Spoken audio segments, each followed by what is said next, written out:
All right, we're streaming on YouTube. Oh crap! I need to.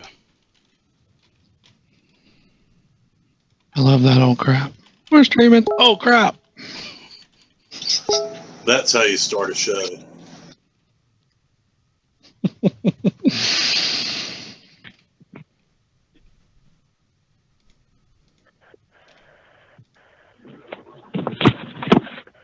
All right, we're live.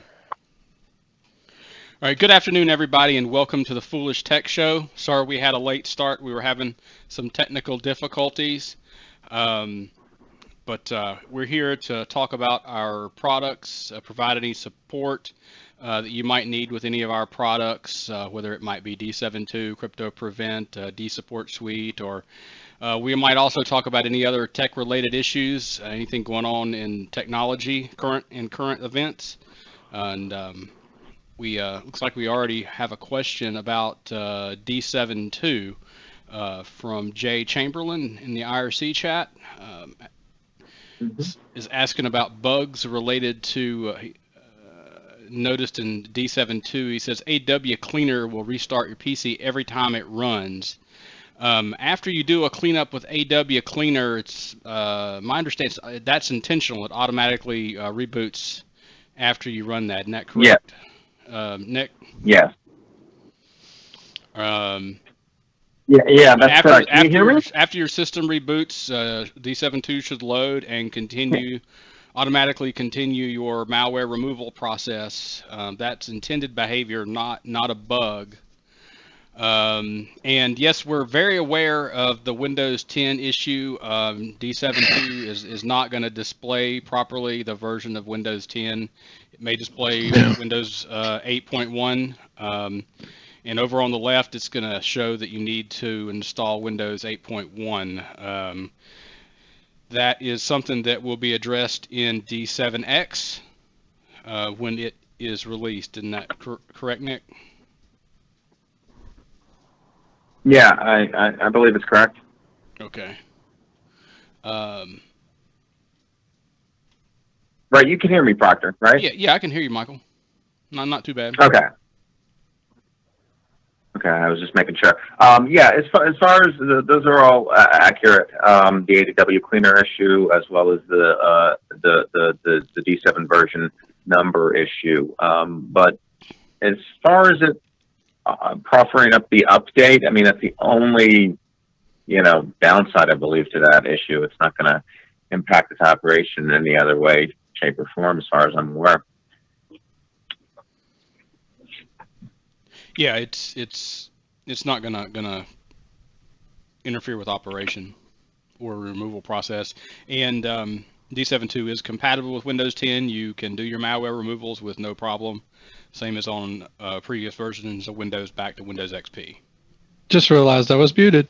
Oh, okay. There's no functionality change. Just if it doesn't detect it, if it sees it's Windows 8, it's going to do the same thing for Windows 10. There's really nothing different between the OSs that D7 does at this point. The ADW cleaner issue, as long as D7.2 restarts when the PC does and then continues its auto mode, then you're fine. That's intended.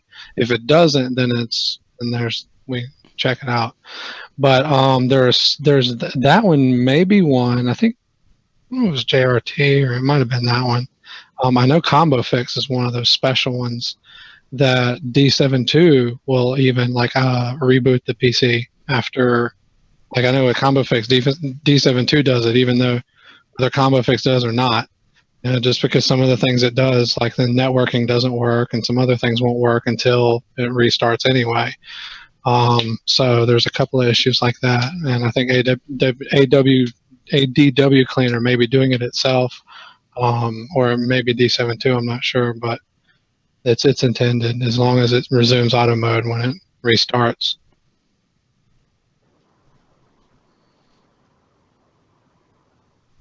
I think that's it.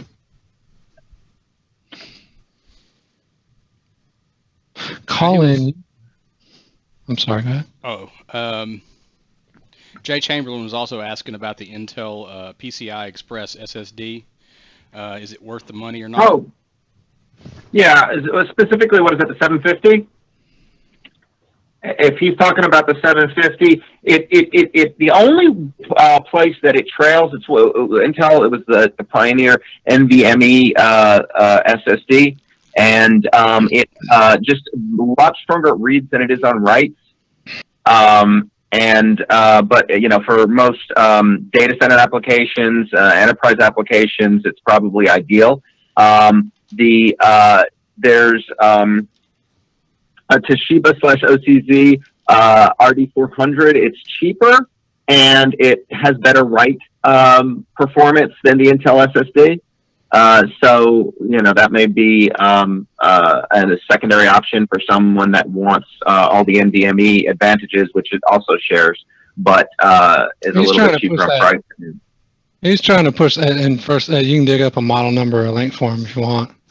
But that NVMe stuff you were pushing on me last month, I think, and I was like, "Oh, sounds great," But my board is like one shade behind of supporting that, whatever the PCI spec required. What was that? Yeah, you have to have a fairly common motherboard to support that. It's one generation behind for you, but you have to have. It's like a 0.1, and I'm a 0.0 or something. But it's and you were like, well, you were trying to push an adapter on me, and I was like, yeah, but then I don't get to take advantage. I can use the drive, but I still need to replace the board. So why buy the adapter or whatever? Wasn't an adapter or something you were? Well, no. I mean, you can stick it in a PCI Express slot, but the downside to it is. Yeah, the downside is I think on on an older system it won't be bootable at that point. Mm-hmm. So there might be a boot issue with it. But basically, if you have the 79 series, which is I think what you have, right? Chipset. I have no idea. It's a Saber-tooth C87. Okay. Well, anyway, it's a couple of. Okay, the X99, Ms. Chamberlain, it does support NVMe, so you don't have a problem. You can pick any NVMe SSD as well as all the legacy, ones that support SATA 3 or whatever. The 750 is a good option, but like I said, there might be better ones if write performance is a key factor for you. And let me see if I can find a link for you on the RD400 let's see, RD400. OCZ and Toshiba have, RD400. Here's OCZ's site on it. Basically, they'll bundle it with the card or not, but obviously you don't need the card, nor would you really want it in the case of your new motherboard there. The other advantage is that it comes in expected capacities, and it was one of the first ones that came in 1 terabyte for that form factor. Those little the slot that this goes into is very tiny in comparison to traditional 2.5-inch SSDs. So you can read their specs on it there, and it pretty much performs in line with the specs. There's some issues where there's some benchmarks where Intel solution does a little bit better in the IOPS, the IOs per second that's going on, but that probably those figures are those statistics are usually only important for high queue depths. So that's usually more server-like hard drive activity. It's hard for an individual user to generate that much disk activity for that to be too much of an issue. And you would probably know it if it was. I'd say it's a real good option, that drive. Now, these NVMEs are way more expensive than the traditional Saddle 3 ones. And if you're looking to save some money or would like to invest in, let's say, a new NVIDIA 1080 or something like that, need every penny you got to do that, you might want to go with a more conventional one. But it should pretty much provide double to triple the performance of the fastest SSDs in. They might argue more, but I would say that that's more marketing. But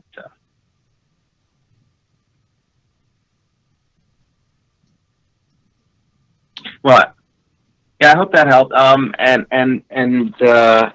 If you see any other NVMe solutions, I try to keep tabs of them, but there's not a ton of them out right now. And again, some of the ones that are out, like the N50 Pro or the 950 Pro rather from. I know I'm a big fan of Samsung's drive, and I have one. I have an 850 Evo, but the 950 Pro is an NVMe solution. However, it only comes up to 512 megs, I think, in size. I don't think it has a terabyte option.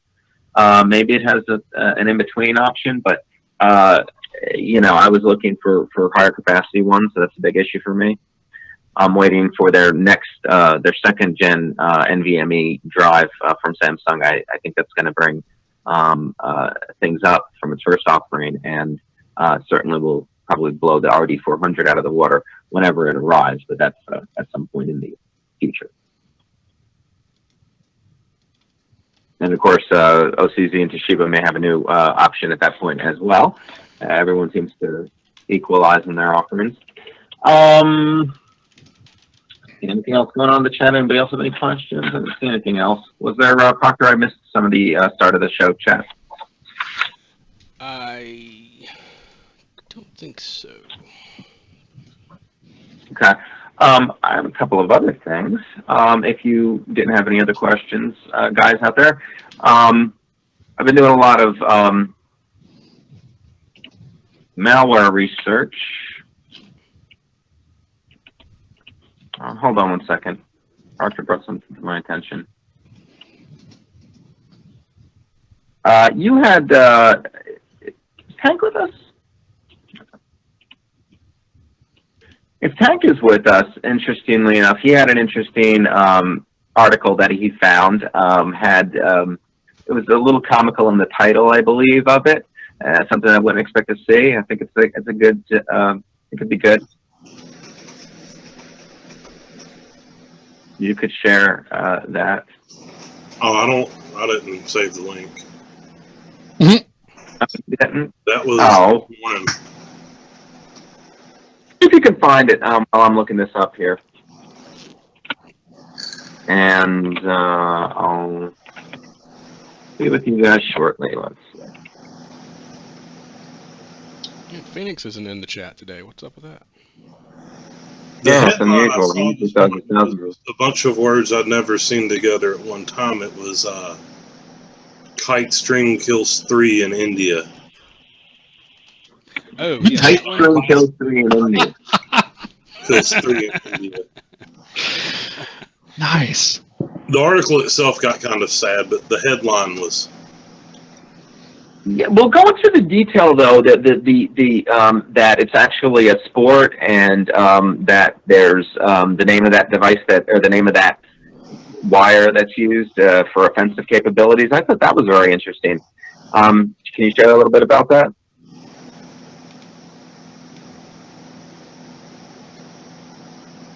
It's Kite string.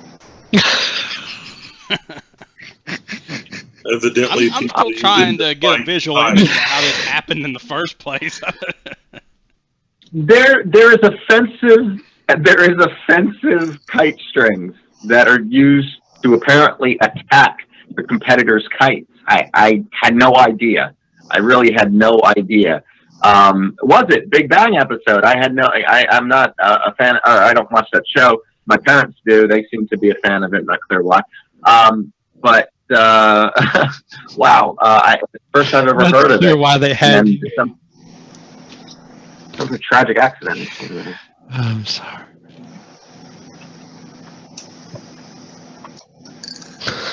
It's a kite string. I'm looking into it. It seems that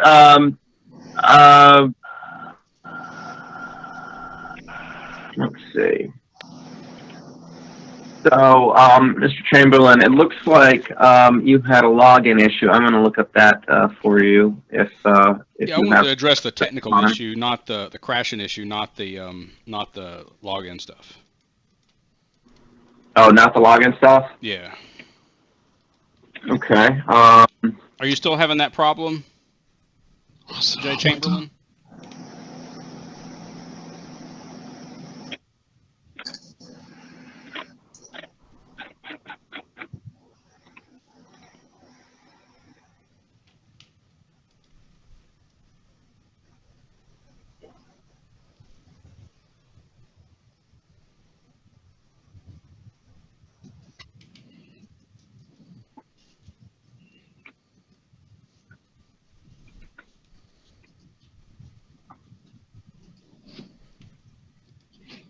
Okay, so he says yes, he is. I'm sorry, I'm looking up the issue.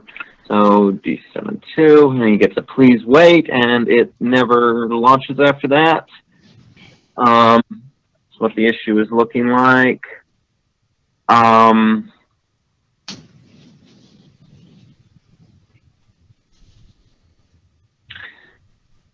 Couple of things.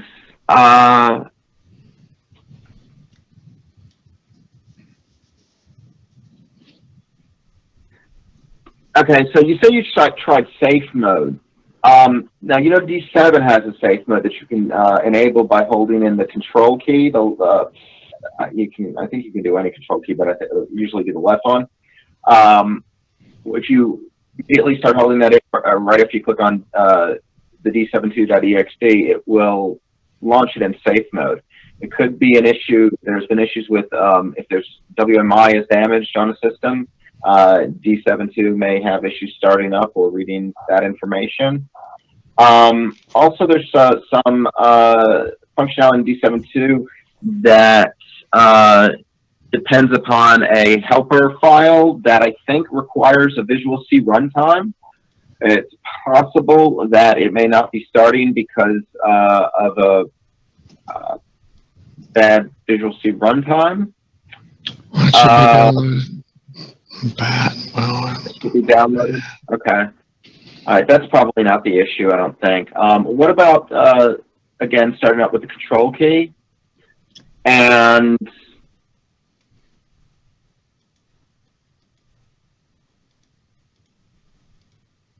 there's also something that we can do. You can download a program called DebugView. I'm not sure if you're familiar with that.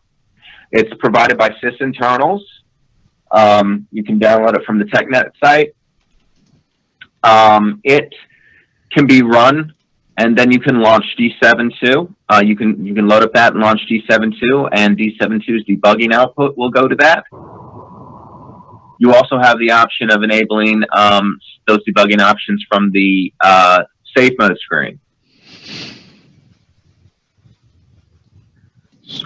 So those are all things you can do to assist you to help. Well, so we can assist you. It's the information you can send to us via our ticket system and the email thread we have going for you. If you could provide that, thanks, Proctor, there for that link. Yep, no problem. If you could get that to us, that would be helpful. If the control key thing doesn't work. What ticket number? You want to put that in the chat? The ticket number is this one, I believe.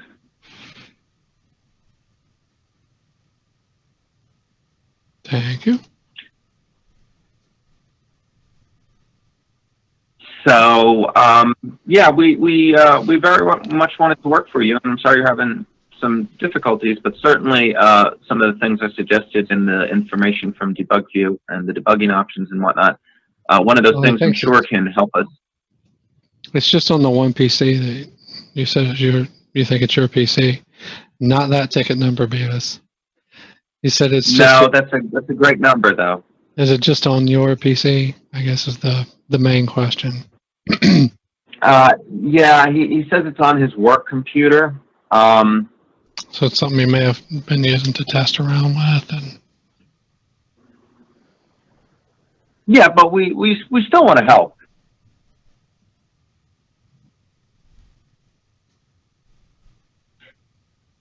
Go out of interview. Oh, well, Parker, I don't know if you want to explain why you're dressed up or not. Why are you dressed up? Yeah, I had to go to a funeral. Oh, Yeah, apparently, lots of those going on today. well, that's sad. Especially that you had to. Yeah. The way you make it sound. Well, I went Hey, there. was it someone? Oh, wasn't someone you're close to? Was it? No, it was Fred's wife's grandmother.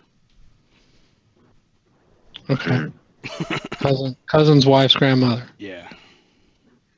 I was running a little bit late for the show. I had a doctor's appointment myself today. I had to get a lot of lab work done as well. I didn't realize so many people go for lab results when you get them back. Brantley's out for a funeral too, so death in the family. Yeah. And things come in threes, right?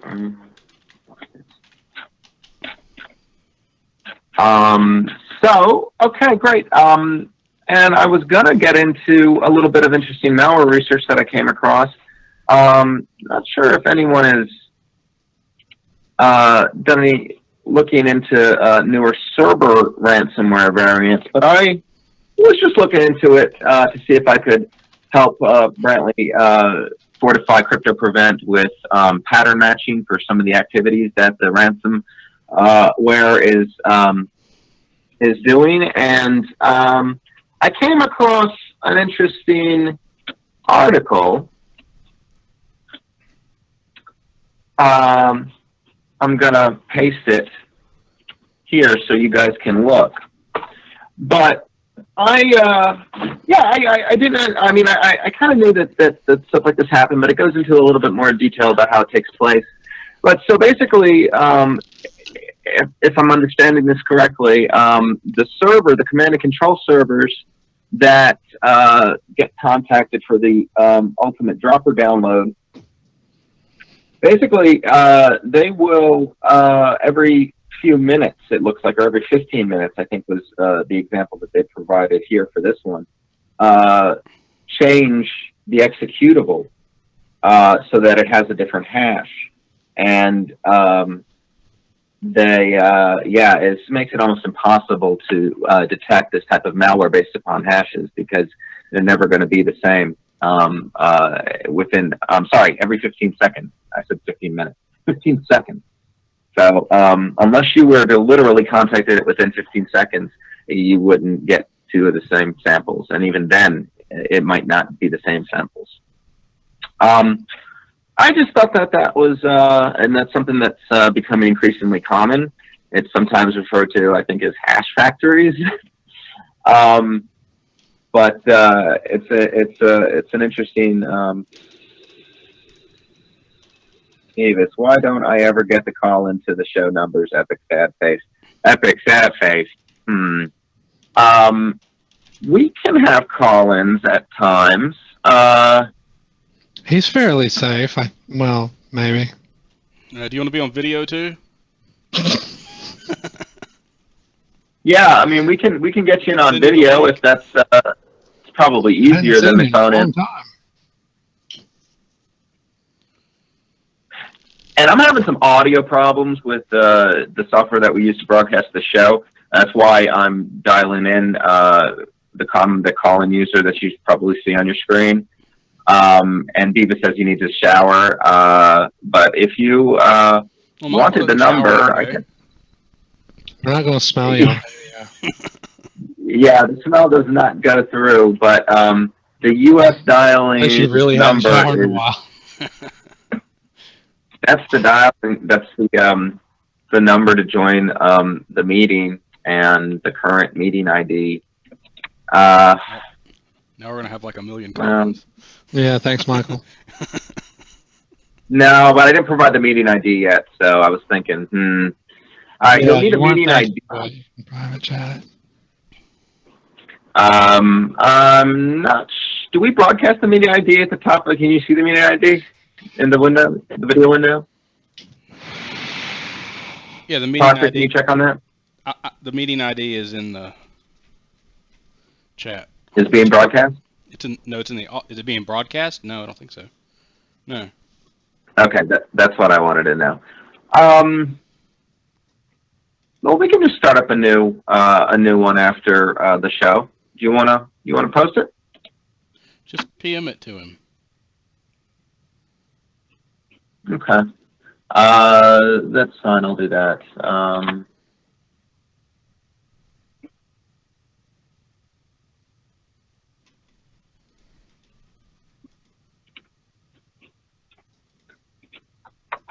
Did that work?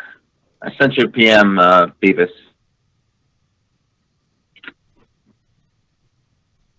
Hey, Ryan, how's it going? Oh, well, you can download the newest CryptoPrevent today. I believe a new one was posted by Brantley not that long ago. Let me get you the link. One moment. It's philosophy.com/CryptoPrevent-beta. I always forget if there's a dash in there or not, but yeah. And you can see that. And also, too, I wanted to give you guys a quick look of how ClickHash is. So I was adding some things to ClickHash, and we're going to use it for pattern submissions for anyone that's maybe not using CryptoPrevent. And I was also able to add SHA-3 hashes to that. So if anybody needs to calculate an SHA-3 hash based on the Kachuk algorithm that was chosen for that by the whoever the government, I don't know, whoever does that. So let me see if I can show you what this is going to look like. I'm going to do a screen share, Proctor. Is that something we can do? I'm sorry? You want to do screen share? Oh, yeah. Yeah.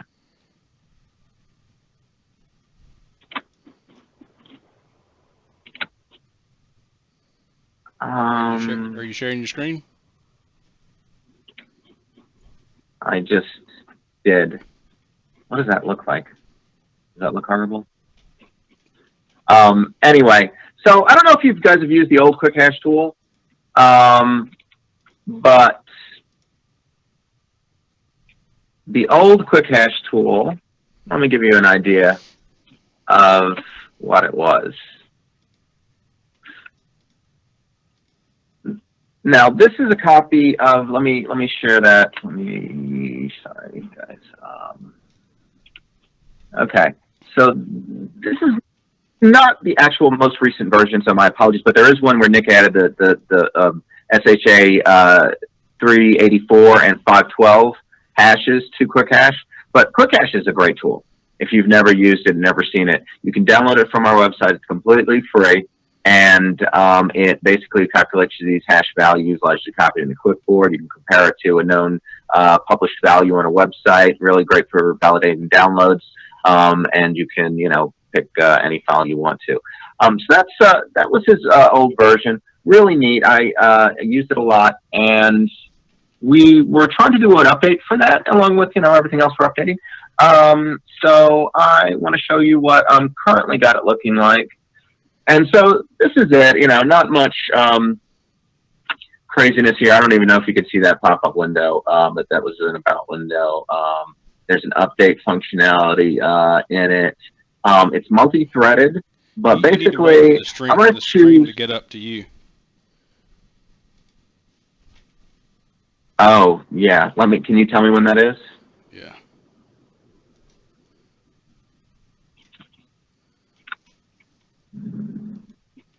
Let me see if I can. I'm also going to share my whole screen. How about that? Joseph, hang on a sec. Joseph in the chat, I have your, gosh, I hope I didn't butcher your name. But I've got the DMZ login credentials for you. The ones that we sent you before, sorry, they were from CryptoPrevent administrator purchase from the bulk edition, and they go to a different part of the website. So I just now emailed you on that ticket your D72 DMZ login credentials, and I did test them myself just now, and they work fine. You want to use, I did not have the foresight to actually send you the login link, and you should be able to log in and out from this link here in the IRC there. I'm sorry, Michael, you can go ahead. No problem.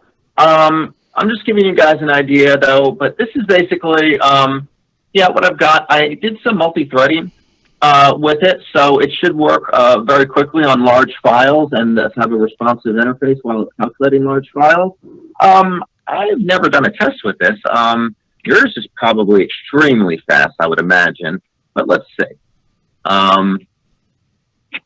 This is a 1.4 gigabyte image of Raspbian Jessie. Let's see how long. Oh, that does instantly. Yeah, that's. Wonder if. Oh, or does it? Oh, it doesn't support the large files, does it? John. What? What? The QuickHash does that new version of QuickHash that you published support the larger files? I think it stops at 2 gig. I think 2 gigs is the max on that. Okay. I don't remember if I got around that with that code or not. And back to Joseph, I kind of messed up again. Those credentials will get you in and access to everything you need, but they're for the monthly starter. I'm just going to upgrade that account because I don't know why I cannot find the expert credentials. They don't appear to be around. I couldn't find them either, and I was not able to upgrade that monthly to expert. I tried earlier. Oh. It will not save.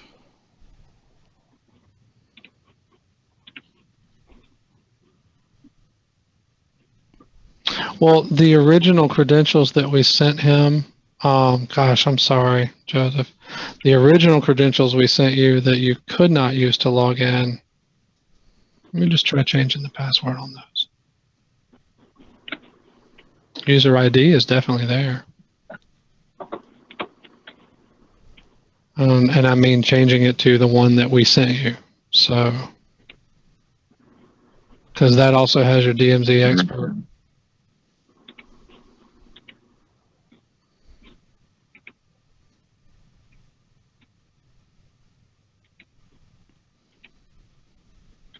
So let me go back to that 1.3 gigabyte file, 1.4 gigabyte file. That's the Jessie image.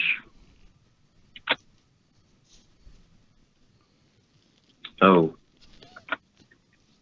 Oh, yeah, it crashed. Either way, we'll get you going.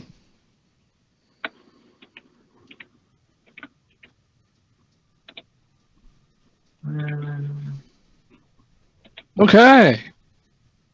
Well,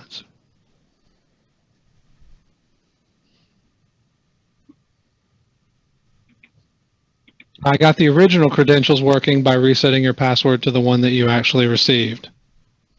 So they both work. The one that you actually received, the original ones, they do not allow you access to DMZ content, even though it's configured to. Okay, so we started at 443 and we opened up the file. The window is unresponsive. Let's see how long it'll take to bring up the SHA 512 and 384 and 256 values. Again, a 1.4 gigabyte file. So we'll see if that ever completes. Let's try it on mine. So let's see, Debian, let's go. size.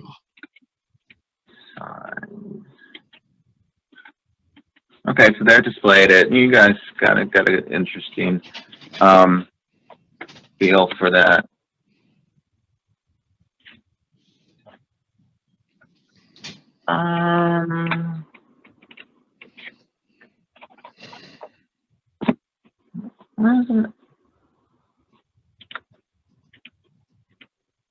Where is that file?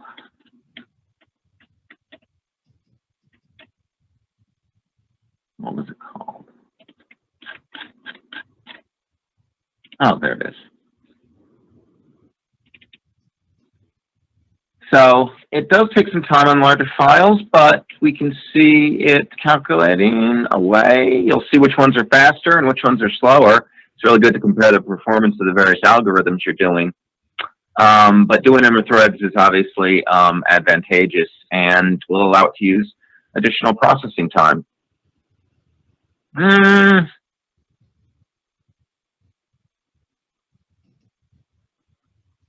So the total length of time, the window is still responsive, by the way. We can see the various hashes. Still waiting on those two, but it does allow us to continue to work with the interface. So at the very least, there's that benefit. I thought maybe my algorithms would be a little bit faster for calculating the 512, but it looks like it's going to be the same, give or take, for what the original one was. That's interesting. It's good to know, though. Oh, Michael, why we did anything .NET would be faster.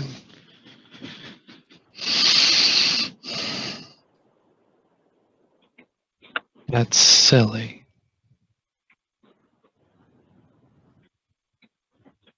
There we go. Anything in .NET, that's silly to assume that it would be faster. Come on. Silly. Well, but it's a pure calculation. It should just be math at these points. Silly boy.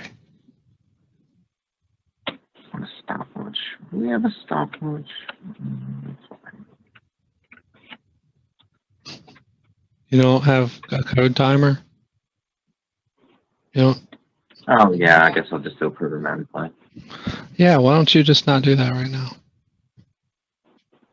Anyway, should calculate it. Let me actually try to.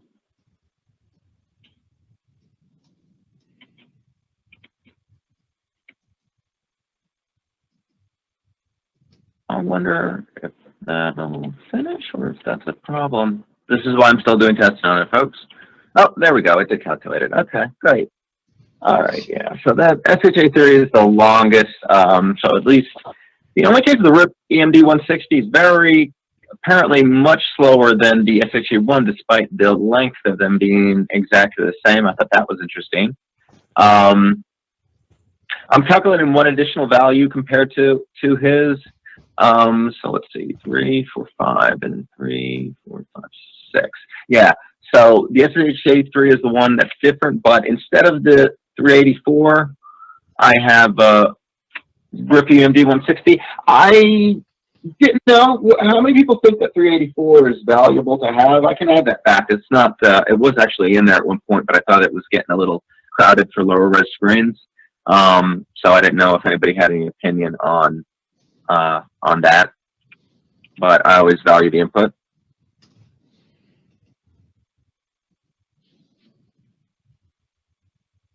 Let's see. Phoenix wants me to support Russian encryption and hash standards.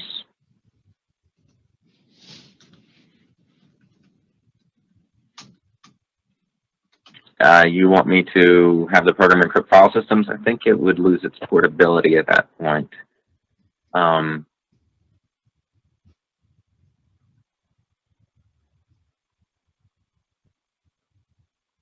Phoenix, geez.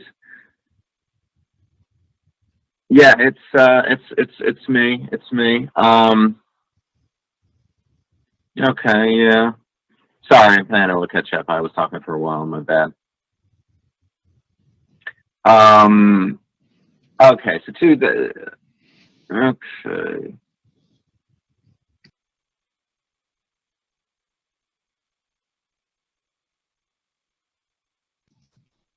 Wow. Okay, all right. Intel for the win. Phoenix, why do you bring up AMD? Are you talking about the recent article about their next gen chip supposedly beating out Broadwell E performance? Is that what you're referring to? Sure, that'll take a minute for you to catch up in here, but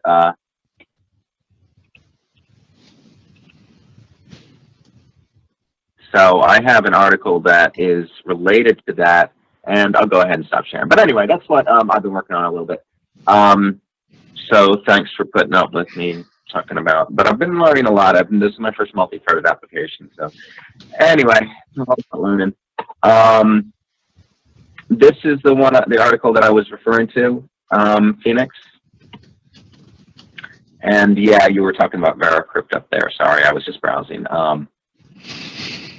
I thought you wanted me to support those Magma Streamog, check, and the other ones. Anyway, that's cool. But Veracrypt, that's good. It's good to know. What else?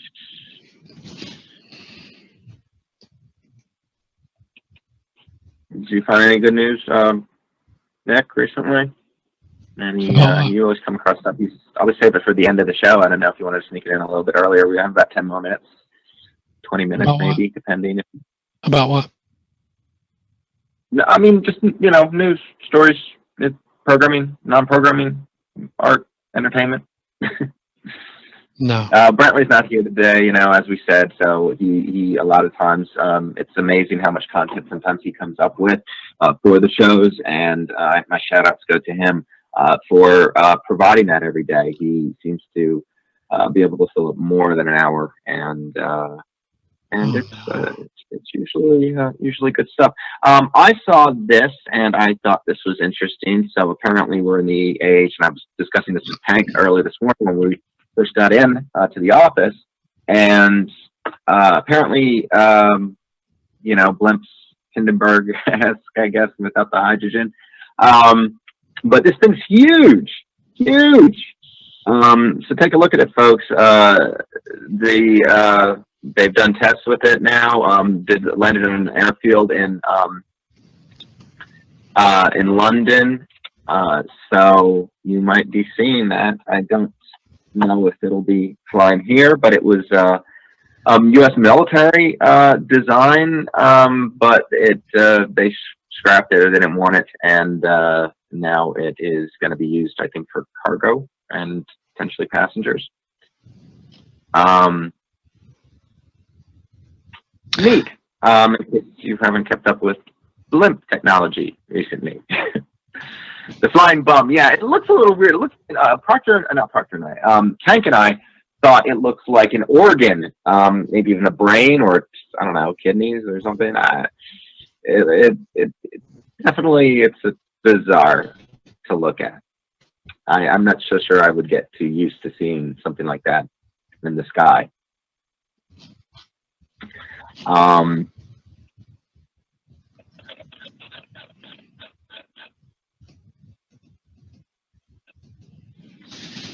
So let's see.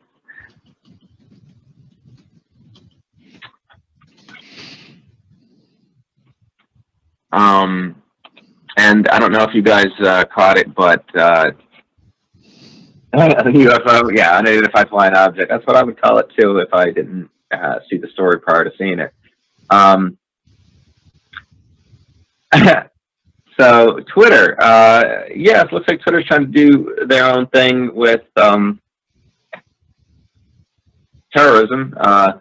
So they're promoting that they should. I'm sorry. What's weird? I'm still working on Chamberlain's account, and I've got, I guess, I've got it. I guess. So terrorism, they shut down 235,000 accounts, and the original these are account. terrorists promoting. The original account should be able to access everything. I'm going to make the new account access everything too. But it seems like there wasn't one created specifically for the expert, and that's something I'll have to figure out next week. The only issue is that it may not renew. We may have to manually do it if, like, you may suddenly lose access one day. On the second set of credentials I sent you. On the first one, you should have those forever, I guess. All right, go ahead, Michael. Okay, so I'm putting a link here, Vimeo link. This is our cool bit of the day that has been on some other sites. So I'm not saying I came up with it or anything like that, but honestly, the site I'm reading tells me, and I kind of think this too, watching it. I don't know if you guys got this impression at all, but you may have thought that it was a sort of a CGI automated process that they were doing, and that's really not the case. And the design that went into the machine that makes this happen is pretty interesting. So give that a little watch. It's about 4 minutes long there. That's kind of cute. And here's another good one regarding the this is something I've always said, the TV guys are getting so big, and so, how do you fit them and moving them around? I was thinking of Nick in his house, where there was an issue with the TV stand, and this may be an option for some people, a retractable TV that goes in the ceiling.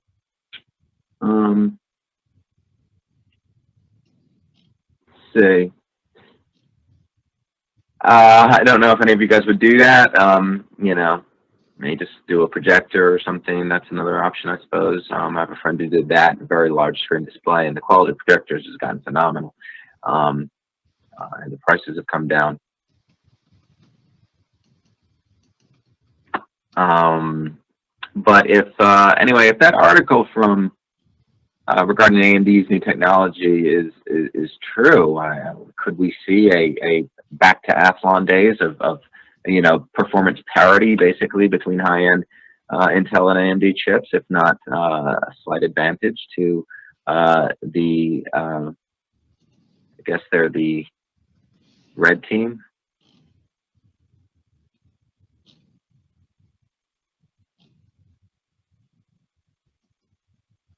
Create run MSS utilities directly from NTFS Easy2Boot. As usual, Phoenix, always good with the E2B links.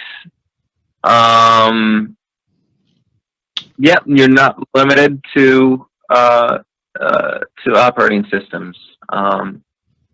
Use the utilities of old, or utilities you may continue to be using to this day. It's the email address.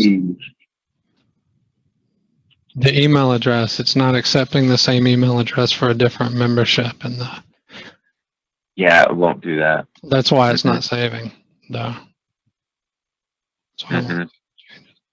Even though it already is there with two different email addresses and two different users. Yeah, Linux. Can I just talk about that? The Twitter thing, or maybe I thought I posted that. Did I not post that? My bad if I forgot to hit the link. But yeah, Twitter did the good deed. I'm not a big fan of terrorism, obviously. You could be. But there's sites out there that promote it or support it or whatever, and I'm glad that they can do. They don't have to. I'm not necessarily holding them to high standards, but doing nothing, I don't think is acceptable. And here is about a story about a robot who's promising to destroy all of humanity. I actually have no idea what that is about, that video there, but I know there's robots in it, so.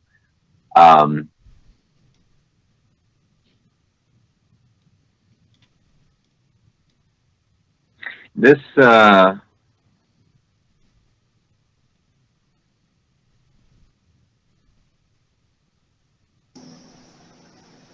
Right.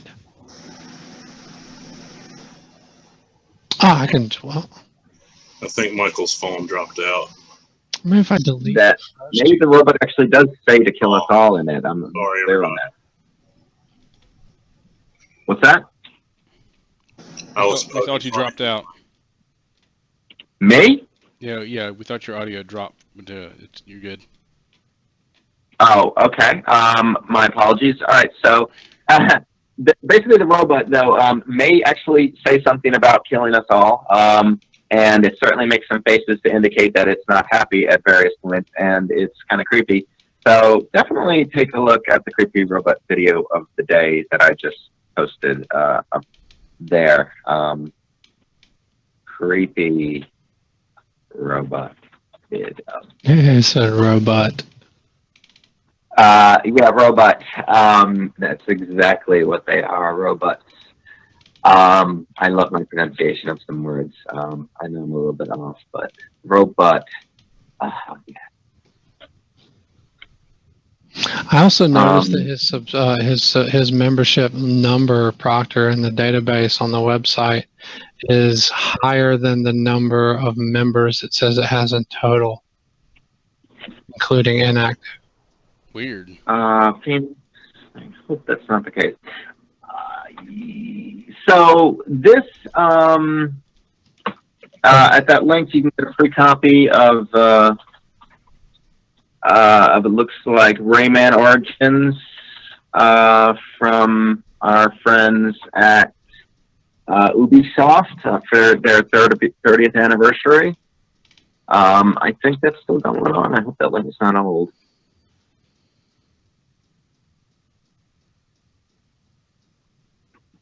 Yeah, it's still completely free.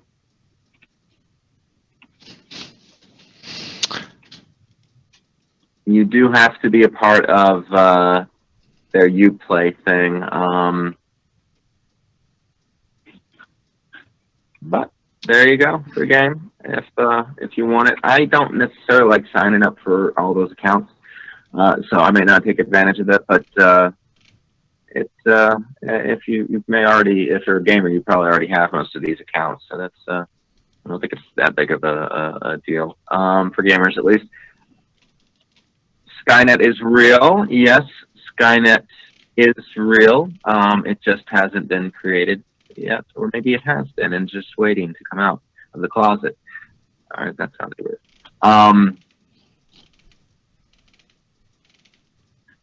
We were talking about SSDs earlier, though. I believe that was NVMe ones. We have, yeah, a more conventional one right here. Yeah, it's not.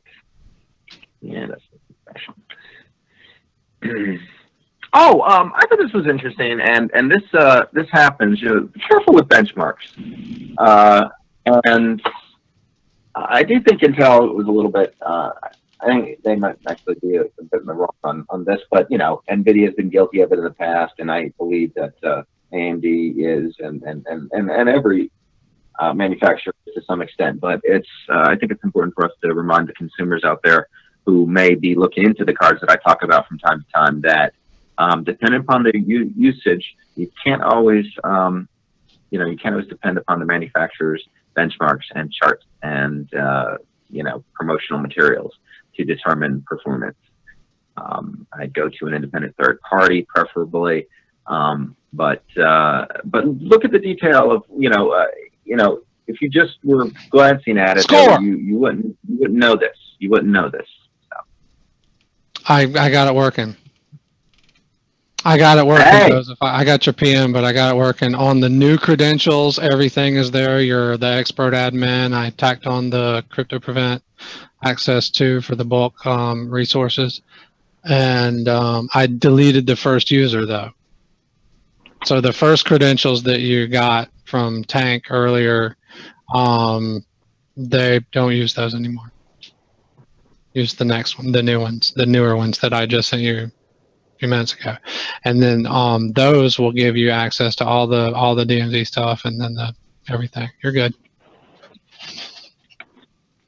So check it, guys, and this is one of the reasons why I believe that there needs to be more competition. I don't think anybody's in disagreement with that, but in the broadband, particularly cable industry, I think that there needs to be more competition, because I want to see what's happening. If you guys are watching it unfold, but basically look at the cell phone companies. I think it was T-Mobile who did it first, but they, made all their plans unlimited and eliminating overage fees. And AT&T is doing the same thing, and they're basically all going to follow this. I believe Verizon is as well. Verizon has plans available now that where your unused data will roll into the next month. Yeah, there you go. So, this is what competition does for consumers. But you look at the cable ISPs, and what are they doing? Trying to push you to pay more, to get unlimited plans to avoid the overages that they continue to enforce. And I've talked about that ad nauseum, about how that's just not realistic. On the first of the month, if you want to use your entire bandwidth, to transfer a movie and not exceed your overage, and everybody else on your node is doing it, that's an issue of your node not being able to deliver its performance. But I think they've largely upgraded those areas to the point where they expect that, because they want to deliver these faster services, these gigabit plus services in some areas like mine. Putting a data cap on people at the end of the month, at the middle of the month, or any other time, basically, charging somebody more money is never going to get that person at that point in time streaming, is never going to fix their problem. What their data cap usage implies, like, that is costing them it's the bandwidth we're talking about, is where I'm going with this. Bandwidth is a measurement of data per time. And the only solution to fix that on a congested network, assuming their networks are congested, which they overplay that they are, but they would have to literally throttle everybody all the time to ensure that a person at any given time could use all their bandwidth, whatever they pay for, in my case, 200 megabits, to download them. So I really hope we see the competition come, because we see what it can do for the cell phones, and it should have the same benefit for the broadband customers out there.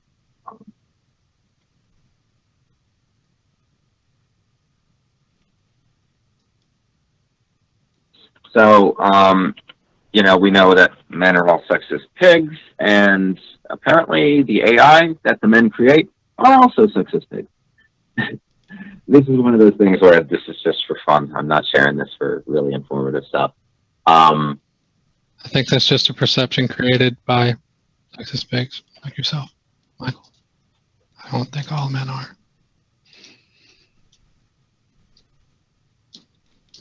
Anywho, I gotta go pick up the oven and have some fun. Okay. Hopefully it does. Yeah, we're about run over. I've just got a few more links here. I'm gonna put up a nice little video of. I got a cool link that John G sent over to me. It's called FarmBot, and it's basically a CNC router that plants crops and then maintains them all the way up to harvest. It's pretty cool. So take a look at the video. Bots for games. Oh well, maybe the YouTube that I posted though was basically how to make a 3D printed Sith lightsaber with a kit. And here's a cool story from bringing it back around to ransomware. Here's a cool story about how a researcher infected a cyber scammer with ransomware.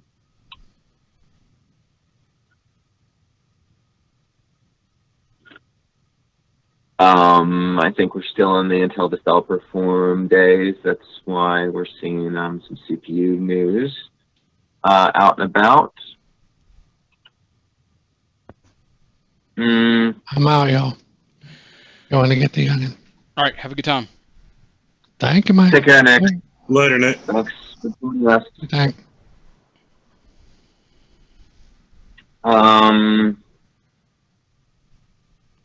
Phoenix has a D72 question.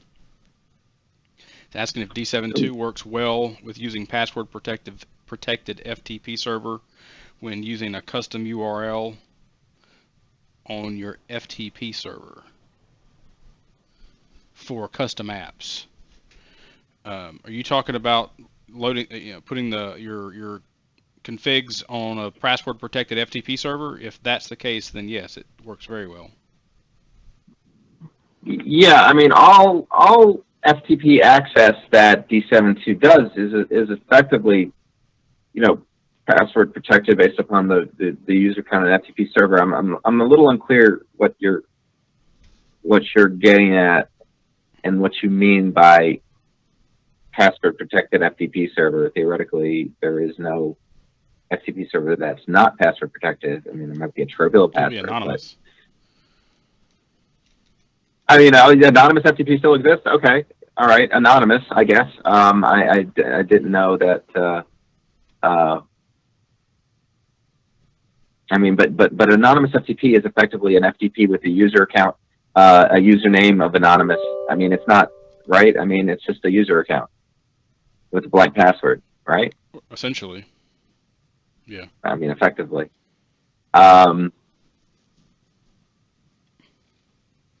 Yes, I agree, Joe, about the fake Microsoft scam artists and things like that. I love it when people go on the offensive. And there was another article, and I can't remember it off the top of my head, but this malware researcher or ransomware researcher or whatever, his mother called him up, and he basically, she had Bitcoin encrypted instructions, and the guy, used the information that he found to launch an attack against the attacker.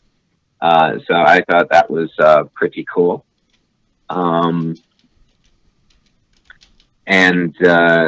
Maybe with those increased risks out there on the bad guys' end, the risks on their end increasing, maybe that'll cause it to not maybe grow as quickly as it has been in the past. So listen, it's well over our time today. I was just rambling on, and I know you guys are probably getting bored of that. Let's make sure that we answered Phoenix's question first.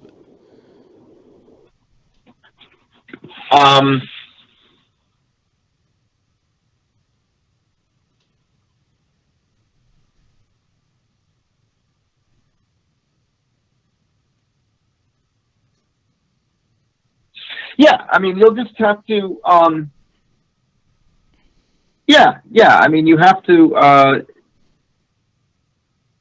you provide that information in the default apps configuration as well as the FTP configuration, Phoenix. So basically, if you set up your FTP server, okay, it's going to store your configs and defs and stuff up there, and your reports up there. But the default apps will still be pointing to, usually the application's vendor's website to download it. I think what he's asking is if he wants to have those files on his own password protected FTP server, can you do that? Well, I mean, yeah. So the custom app functionality allows you to download both from an HTTP server, a regular web server, or an FTP server, and you can put your credential, and you can, allow that to happen. Oh, well, that's a good point. Yeah, let me see. Where do you open up where do you put in the credentials for that, though? There is no place. So,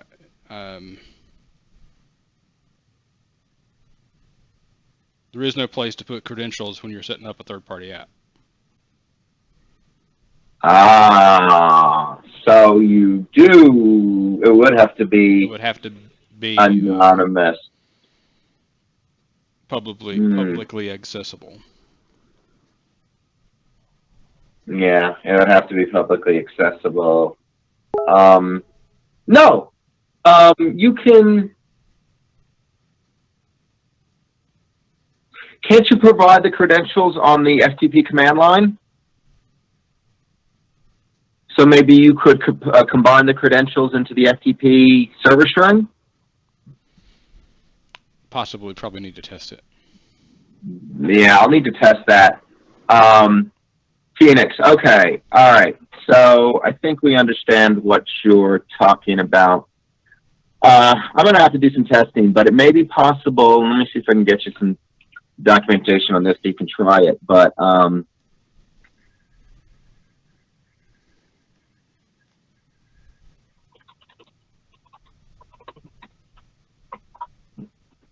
let's see.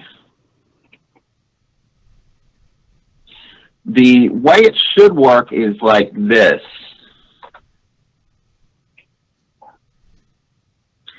So my guess and my hope is that if you were to just put basically the username / password at host name when it asks for the FTP host name, I think it'll work. I'm going to bet that it'll work.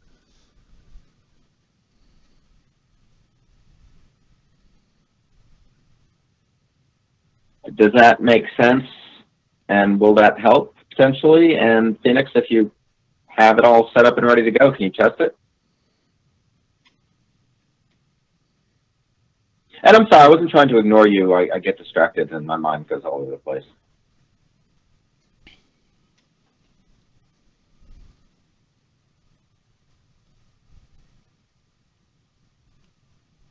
Excellent.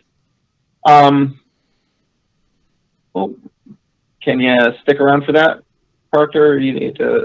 I know Parker's got an engagement he has to attend to, so I'm going to have to probably cut the show pretty quickly. He's broadcasting it today. Yeah, to hit it. So, Phoenix, would you just let us know or give us the update tomorrow? But I didn't want to leave you hanging there. I wanted to get your question answered, and he may need to check this box if your download is from an FTP path on your FTP server. Yeah. Let's pick it up and discuss it in more detail tomorrow and what you find and how it goes. But anyway, guys, thanks again so much for joining us. It was a good show today. Sorry if you were looking forward to seeing Brantley, and give him your best, when he gets back, in light of the reason for his trip. Beavis, CJ Murdoch III, Joe Chamberlain, Martin Obando, Phoenix, Rover, Ryan Chuk. I hope I got everybody. And all you listeners out there for watching us, thank you so much. Please join us at thefoolishtechshow.com or foolishit.com/live tomorrow at 6 p.m. And if you can't catch us or do some early partying for the week, it's Thursday, right? So tomorrow's Friday. Yeah, for the weekend, you can join us on Monday at 8 a.m. if you're an early bird, or in a different part of the world, however you like. Take care, and peace, Phoenix, and wrap us up, Proctor. All right.